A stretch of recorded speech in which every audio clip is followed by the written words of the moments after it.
Luciana Candolo from the Good Citizens Club. And I'm Juliana Delvaux from the Good Citizens Club. And now we will interview Ms Melissa, the head staff development. And Juliana will start with the questions.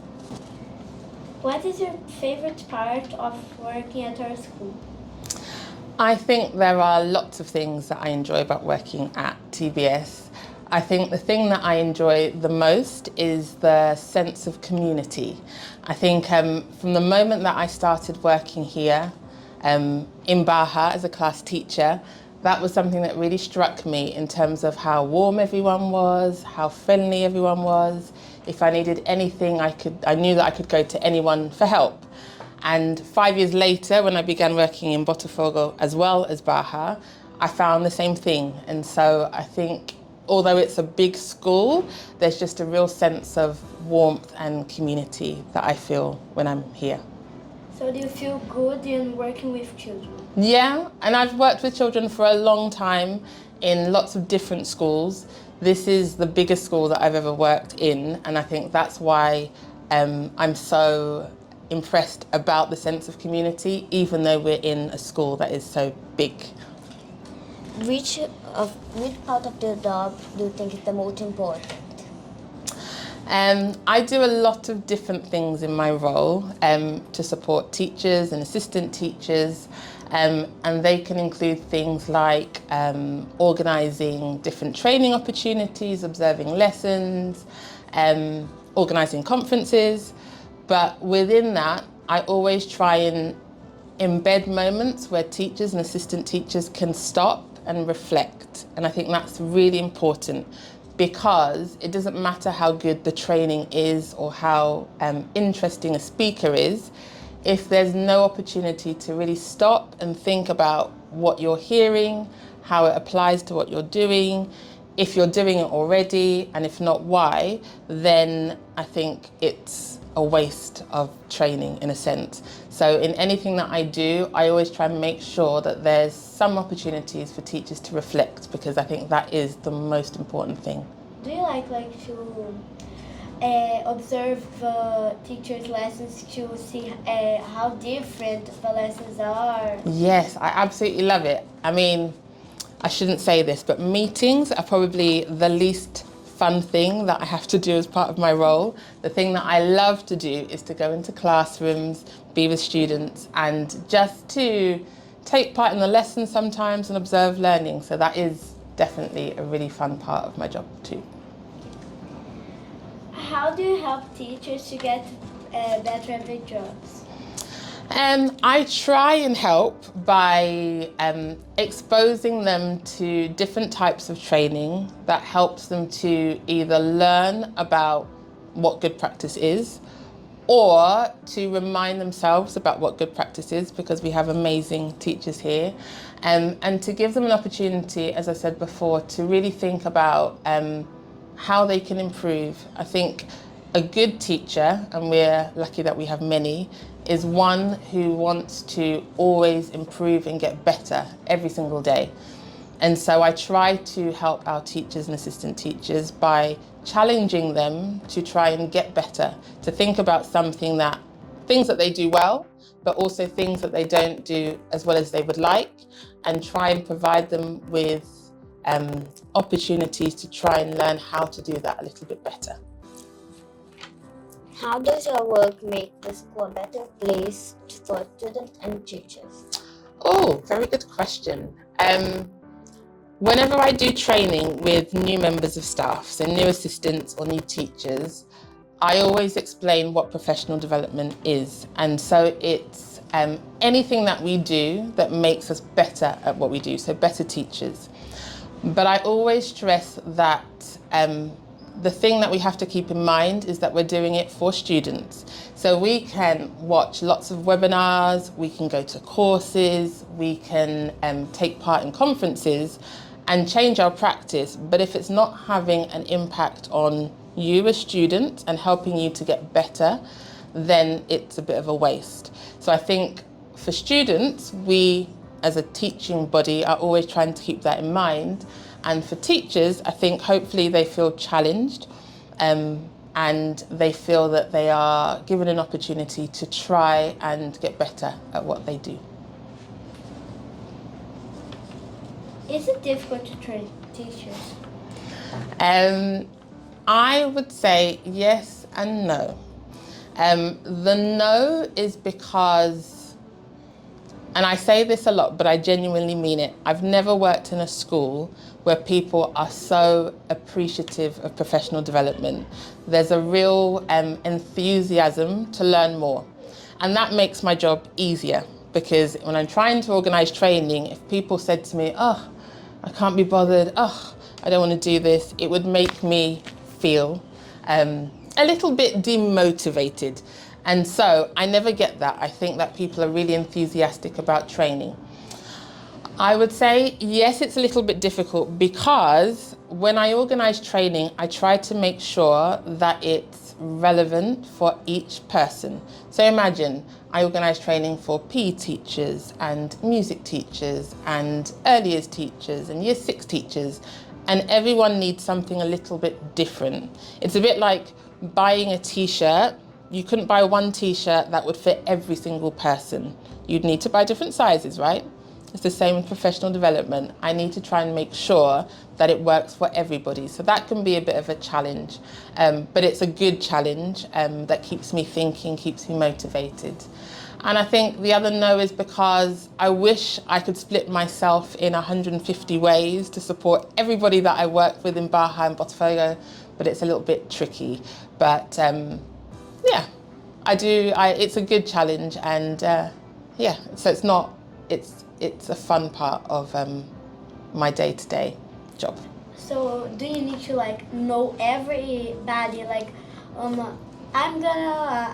there's a new PE teacher coming. Mm-hmm. You need to know the characteristics of the person to do as they like it. Very good question. Short answer is yes. So when someone new joins the school, I always do an induction, so a training program with them. And as part of that, we sit together to identify what it is that they think that they're really good at in terms of their teaching, and where they think they would like to improve. And I think that's really important. Going back to what I was saying about reflection, I think it's really important that teachers and assistant teachers aren't always told what they need to improve. They also have a level of accountability where they can decide for themselves, okay, this is how I want to get better. So it does vary from person to person. What do you think makes you a good citizen? I think what makes me a good citizen is that I try and do little acts of kindness, and they can be small. They can be things like, greeting someone in the morning, holding a door open for somebody, trying to do something for somebody else. Little acts of kindness, I think, makes everyone feel good. I think it's really easy to just be a citizen. We are all naturally citizens, but to be a good citizen, I think it's not just about following the rules, it's about trying to make a difference, even if that difference is only to one person. And I do try and do that. I don't wake up in the morning and think, I'm going to try and be nice to 16 different people today. I try and make sure it's something that I do every day to as many people that I can do. Do you think of yourself as a good citizens club, and why do you say that? Okay. I would hope that people can see me and consider me to be a good citizen. And I hope I model to those that I work with and that I spend time with the kind of essence of good citizenship. I think if I reflect on why I would say that I am, I suppose kind of what I was saying before is that I do things for other people, but not in a way that I want anything in return. And it can be as simple as, just acknowledging people and asking people how they are. It could be like you did in Fastiggi, without picking up some litter and tidying up my environment, because it's somewhere that we all need to exist and use and share together. So I try and do little concrete things every day for other people. Which of the school values do you think is most important? Why? Okay, so the 3 core values are compassion, integrity, and begins with a D. Determination. And they are all, each of them is as important as the other. I think if we display compassion, integrity, and determination, every single person in our school community, then I think, tick, we're doing amazingly. So to choose one is extremely hard, but I think if I have to choose one, I will say integrity. So the definition of integrity that I've always used as a class teacher here is doing the right thing even when no one is watching, right? And I think that's something important that I value in students as well as also the people that I work with, my colleagues, because being a good citizen isn't just about doing the right thing for praise or because somebody's around or because you're going to get some kind of recognition. It's about doing the right thing day to day because you know it's the right thing to do. Those small acts of kindness, the small things that we do for other people. So I would say integrity because it really sums up the fact that we should be good citizens because it's the right thing to do, even if nobody else is there to acknowledge it. How do you think we can help the school an even better place? Do you have any ideas? I want to start by saying I think the Good Citizens Club is an amazing club, honestly. I've looked through your website, I've seen a little bit of your meetings from a distance through the glass door, and I think the school is very lucky to have a group of students who are really invested in making our school an even kinder place for us all.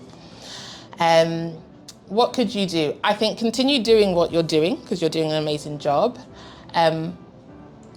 What else could you do? I would like to come back to TBS in a year's time and walk through the playground and see lots of children using the language of good citizenship. So I think it would be really nice to see children who've had maybe an argument or a disagreement during a game, because it happens, right? Stop and maybe reflect and ask each other, are we being a good citizen? Are we, helping each other? Are we supporting each other? I think if the idea of good citizenship spreads throughout the school, beyond your group, I think that would be a really powerful thing. So how could you do that? You could do that by having assemblies, as in leading the assemblies, training ambassadors as well, so that they could be mindful in supporting other students to be good citizens. I think they're a couple of ideas of things that you could do. What's the kindest thing you ever saw a teacher do? A teacher? Something that I value now that maybe I didn't value as much when I was your age is time. I think time is one of the most precious resources that we have. Sometimes we don't have enough of it, sometimes we don't appreciate it, but it is something we all have to greater or lesser extents, and it is really valuable. So in terms of the kindest thing I've seen a teacher do, I would say is give up their time to support somebody else. And when teachers do that, it can be supporting an assistant teacher, for example, by giving them feedback about a lesson or spending time with them to help plan a lesson. Doing things like that is not done because, they're going to get a reward or a certificate or extra money. They're doing it because they want to support someone else. And I don't take that for granted because everybody in the school is so busy that when someone puts time aside to help somebody else, I think that's such a kind thing to do and such a precious thing to do. So, and I see it a lot. There are lots of that kind of support going around in Botafogo and Baja. And I honestly think that's one of the kindest things you can do. Give up your time for somebody else. Why did you choose this job? Oh, why did I choose this job? Well, I came over, how old are you? When were you born? 2015? No, I was born in 2014 And in I Shu. 2015. Okay, so I came over in 2015, so pretty much your whole entire life, right? And I came over because I was teaching in London and I just wanted to be somewhere different. And I'd heard amazing things about Rio and Brazil from friends who'd been here before. And I thought, well, it sounds like a great place to be. I met with some of the leaders in Baja when they were interviewing me, and I thought, they seem like nice people. I'm going to come over for 2 years and then I'll go back to London. And 2 years turned into 9 years because I've loved being here. I loved my role as a teacher, and I'm very lucky that because I work in Baja, I still see some of my old students who are now a lot older than they were, obviously. And I still see some of the parents of the children that I taught. But in this role, I've had the chance to come over to Botafogo and work here as well. So like I was saying before, that real sense of community is something that made me stay longer than I planned to originally stay. And I'm happy that I have. That's enough for today. Thank you, Ms Melissa, for your time. You're very welcome. Thank you so much for inviting me here to be interviewed and to speak with you today. Keep up the good work.